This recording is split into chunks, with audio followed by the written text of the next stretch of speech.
Namatay sa pananaksak sa Davao City ang dalawang minor de edad, kanilang lola at isang kasambahay.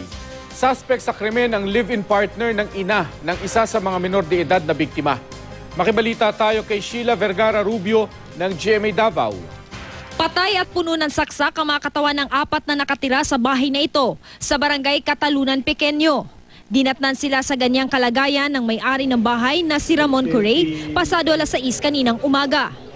Call center agent si Ramon at kauuwi lang niya mula sa trabaho ng mga oras na iyon.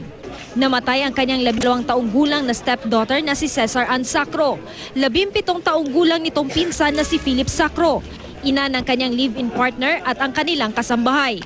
Huli raw niyang nakasama ang mga biktima kagabi.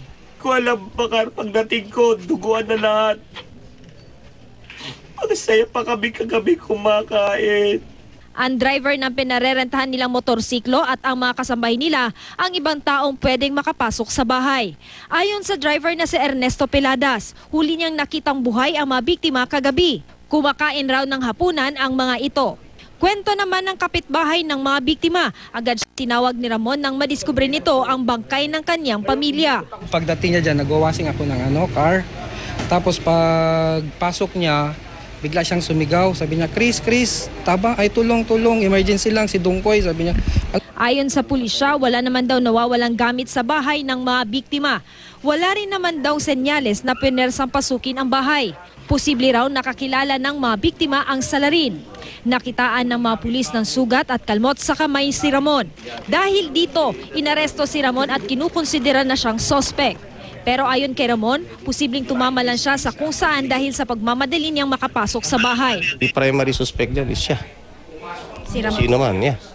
Kasi he is the only guy who has an access sa lahat ng susi rito. So he will be the primary suspect dito. So titignan natin kung ano yung motibo talaga. Kasi sabi ko nga, it's very unusual. Unang-una, nawalang gamit. Pangalawa, there was no forcible entry. Ayon naman sa live-in partner na matandang biktima, laging nag-aaway si Ramon at ang live-in partner nito dahil sa pera. Nasa Japan ang live-in partner ni Ramon. Kung nakabantay, unay mga kuha nila dire. Pero pamilya ko, murag wala man. Kanira mo usahay, di siya kuha ng umagad niya. Hindi magkaintindihan na usahay ba.